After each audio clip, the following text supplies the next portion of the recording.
పోయిన తాప కరెక్ట్ ఇదే రోజు మీరేం చేసిండ్రో మీకు యాదుందా? 190 మందికి గుర్తులేదు కదా. మరి మీరేం చేసిండ్రో మీకే గుర్తు లేకుంటే ఇక సర్కారు వాళ్ళు ఏం చేసిండ్రో గుర్తుంటుందా?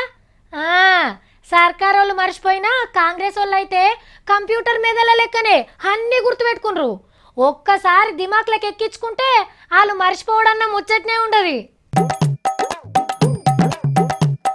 ఇదేంద్రో హర్తహారం పథకం కాంగ్రెస్ వాళ్ళు గుత్తవట్టినరా ఏంది? చెట్లు నడుతుండ్రు అని పరేషాన్ కాకుర్రి. ఇది ఆకుపచ్చ తెలంగాణ కోసం కాదు, యాది మరిచిన పథకాల కోసం. ఏడాది కిందట బంజారా హిల్స్ లా ధూమ్ ధామ్ గా మీటింగ్ పెట్టి బంజారా భవన్ కు శంకుబండ వాతింది కదా సీఎం సారు.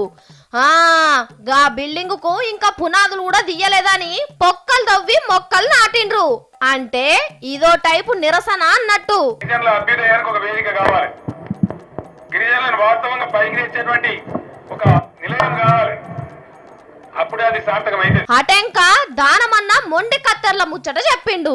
ఆడ కత్తెర కోస్తా ఉంటే అది కట్ అయితేనే లేదు. అది ఏంద్రా మొండి కత్తెర అంటే మార్కెట్లో లేవు కదా సార్ కత్తెరలు అన్నాడు. అరే ఎందుకు అంటే మొత్తం టీఆర్ఎస్ కొనుక్కున్నట్టు సార్ కట్టియాలి, వాళ్ళంతా ఫౌండేషన్ స్టోన్ల మీద పడ్డారంట. ఈ అమ్మ ఇదేం కర్మరా నాయన. మహీంద్రా హిల్స్ కాడ కట్టిస్తా అన్న క్రిస్మస్ బంగ్లా ఇంకెన్నడు కడతారని మొన్న పండగ నాడు పోయి కేక్ కట్ చేసి వచ్చిండ్రు. అట్లనే డబుల్ బెడ్రూమ్ ఇండ్లకు శంకు బండలు వాతిన కాడ కూడా చెట్లు పెట్టొస్తారట. మీరు చెట్లు పెట్టుడు బాగానే ఉన్నది గాని రోజు ఒకలొచ్చి నీళ్లు పోసుడు మరవకుండ్రి సార్లు. ఇంత ఎండిపోయినాయి అనుకో మళ్ళా తాపకు గులాబీ గుర్తోళ్ళు ఈ బొమ్మలు చూపించి మీటింగ్ పెట్టినా పెడతారు.